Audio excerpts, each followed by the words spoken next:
All right, I'm going to go pretty quick through our review video. I am losing my voice, so I apologize for that. This first set of questions is asking me to find the slope and then going to ask me to compare them. Remember, you got to find 2 points on the line. And from a graph, we're going to do rise over run. So if I just count, that's going to be up 1, 2, 3, 4, 5, 6, 7, 8 over 1. So this is 8 over 1. On my next one, I'm going to do y2 minus y1, x2 minus x1. If I do that, I'm going to get negative 20 minus negative 4 over 6 minus 9. I noticed some of you today in class, you had gotten this part wrong. Negative, negative, remember that's change. So this is going to become a plus sign in between here. So if I rewrite that, I've got negative 20 plus 4 over 6 minus 9. That's negative 16 over negative 3. And I can't divide that, but I can fix the negatives. So it's going to be positive 16 over 3. All right, last one that I'm going to find the slope. This is easy. You all overthought it in class today. I think some of you remember the slope is just the m. So this number in front of the x. So my slope here is 1/4. Which is the steepest? So the bigger the number, the steeper. So that means 1 is the steepest because it's got a slope of 8. That's the biggest number slope that I have. All right, which one is the least steep? That means which one is the smallest number? 1/4 is the smallest, so it's going to be the least steep. If you aren't sure about how the 16 over 3 works out, if you type that in your calculator, that's like 5.3 repeating. So as far as steepness goes, it's going to still be less steep than that one. All right, and are any of them the same? Which means we're comparing, are any of these exactly the same fraction? And the answer then would be no. Okay, so make sure you know how to find slope for tomorrow. Remember that if you are given a table and you have to find slope, you're going to be doing the change on each side, and your slope is change in y over change in x. All right, slope-intercept form of an equation. This means my final answer needs to be in the format y equals mx plus b. I need to find my slope and my y-intercept. My y-intercept is pretty easy to see. That's right here. That's my y-intercept, which is going to be negative 4. And to find slope, I just have to fill in all the points where it's crossing in the corners. If I do that and I count rise over run, I've got rise 3, run 1. So my equation here is going to be y equals 3 over 1x minus 4. Or you could write even more simply y equals 3x minus 4. I'm not going to count it wrong if you want to write it as a fraction. I just want you to recognize the similar equation simplified. Same question down here. This time they give me 2 points. So the first thing I have to do is to find slope. So I'm going to do y2 minus y1. You all seem to be pretty good at this. x2 minus x1. That's going to give me 2 over 1, which is the same thing as just 2. I need to write it with parentheses first, so I'm going to pick a point. Y minus 3, remember to think opposite, equals 2 parentheses x minus 2. Thinking opposite again.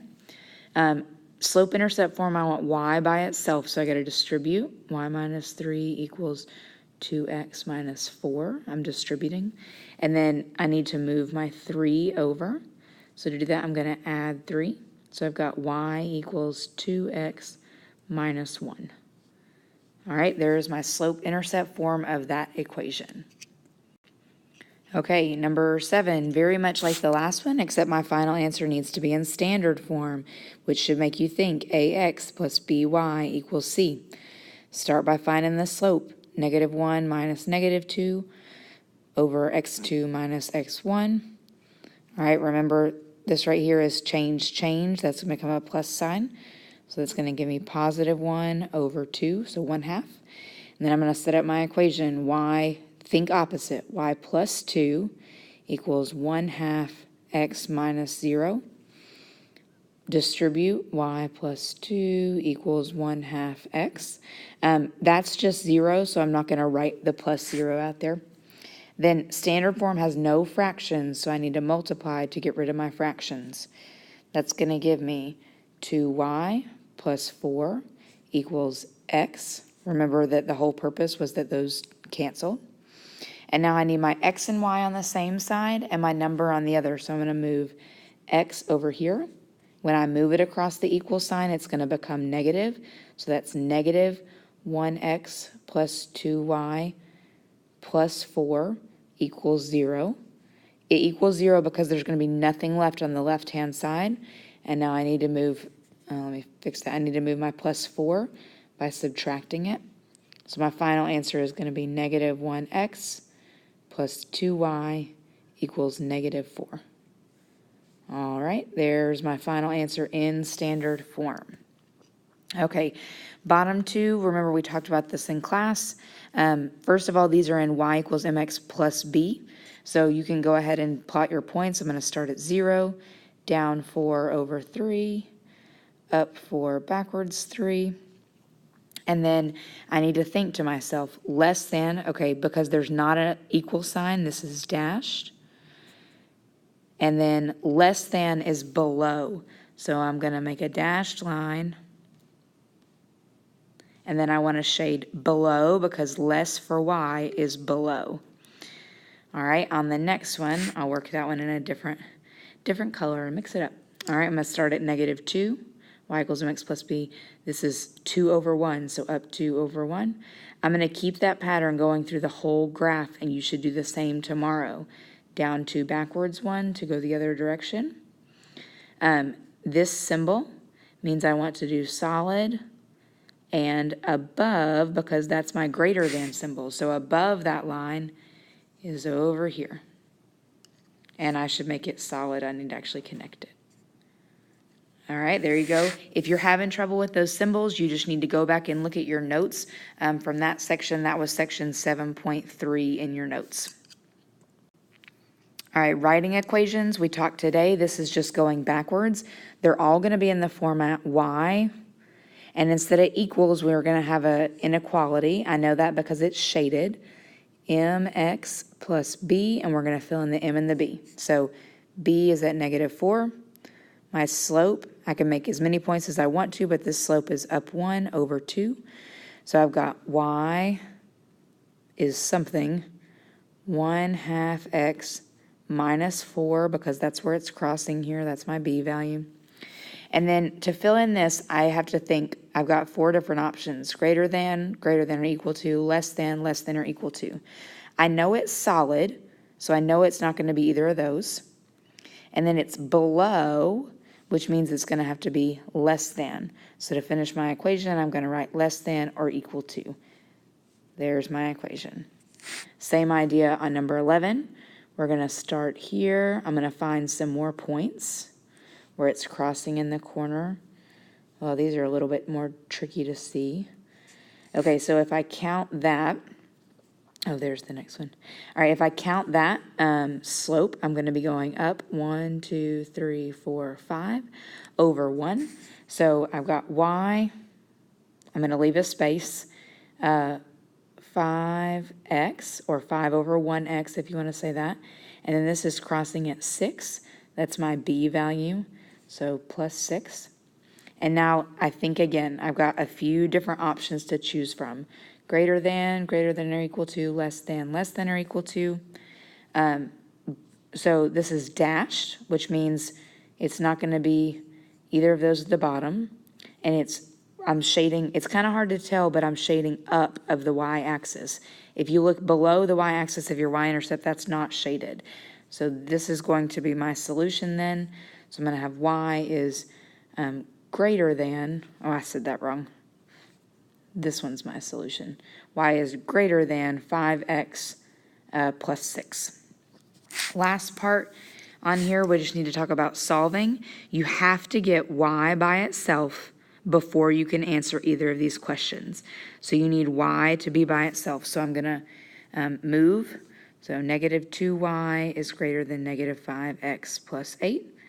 And then divide. And here's where, remember, alarm, alarm, alarm. You're dividing by a negative, so you're going to have to flip that symbol. So I'm going to have y is less than. Negative divided by negative is positive. All right, and now I just have to look at my symbol to answer my question. Based on this symbol, solid or dashed, and you should say dashed. And then above or below, this one's below. Again, you just have to go back and look at lesson 7.3 if you can't tell solid or dashed, above or below. All right, next one, gonna have to move x over again. So 5y is greater than or equal to negative 9x minus 25. Divide. This time, no alarm because I'm dividing by a positive number. So y is greater than or equal to negative 9 over 5x minus 5 when I do my division. And then look at our symbol to answer our question. This is going to be solid because it's greater than or equal to, and because it's greater than, we're going to be shading above. Okay, last thing I want to talk to you about is word problems. Remember, for most of you, these are going to be multiple choice, but you still need to know how the word problems work. So I would first go through and underline our important information, and I'm kind of doing this for all these problems. Notice that I'm doing 2, 4, and 10 here. So underline our important information, $75, $275. Or sorry, $2.60 a day. At least is going to be important there. 2 per cup. Okay. Anytime you see the word per, know that that means you should have a variable. Generally, that's going to be a slope. So here, we're talking about M. So they're telling me M is the number of months. You do need to be saying that each time. M is the number of months. And then we're going to say, because there's only one spot where a variable is going to be with the letter, that's going to be y equals mx plus b, right? That's the only format that has a number and a variable together. For instance, if you look at 10, 10 has per in 2 different spots, so that's going to be standard form, ax plus by equals c. Notice that here I've got 2 times when a number will be with a variable. Okay, so on my equation, I'm going to have y equals, he's losing 4 pounds, so that's going to be negative 4x, plus his starting weight. Remember, B stands for the starting point, so that's 260. Okay. After how many months will he reach his goal weight of 220? It's asking how many months, which is, I actually probably should have written in this first equation, instead of x, I probably should have written m right there. So that should probably be an m. So if I want to find that, I'm going to put 220 in the y spot. I'm not going to solve that for you. I just kind of wanted to discuss that little part. I'm going to skip down here to 10 and show you how it's a little bit different. So remember, I'm going to say L is for the number of lemonades. And C is going to be the number of candy bars. So this is going to be 2 lemonades, $2 for lemonade plus $1.50 for a candy bar equals $425 total. And again, I'm not going to worry about part B. If you did part B, let me tell you what the answer should be. All right, if you did that, you should have gotten 145 cups of lemonade. Cups of lemonade. If you didn't do that, don't worry about it. That's going to be extra credit tomorrow. All right, last one. So this one's going to be a little bit different because this one says it's asking how many hours. So that means my variable is going to be h for the number of hours. So per hour, there's my slope. So this is going to be 42h whenever I put it in. This time we have at least. So she wants to make more than or at least $260 a day. So she makes $42 for each hour, but it says she has to get her suit dry cleaned for $75. That's something she's paying. So that's minus $75. And all of that has to be more than or equal to or at least $260. This is from 7.3 part 2. It's at the very end of the video, I give you keywords, so you may want to go back and study those keywords to remember which direction the symbol is going to go.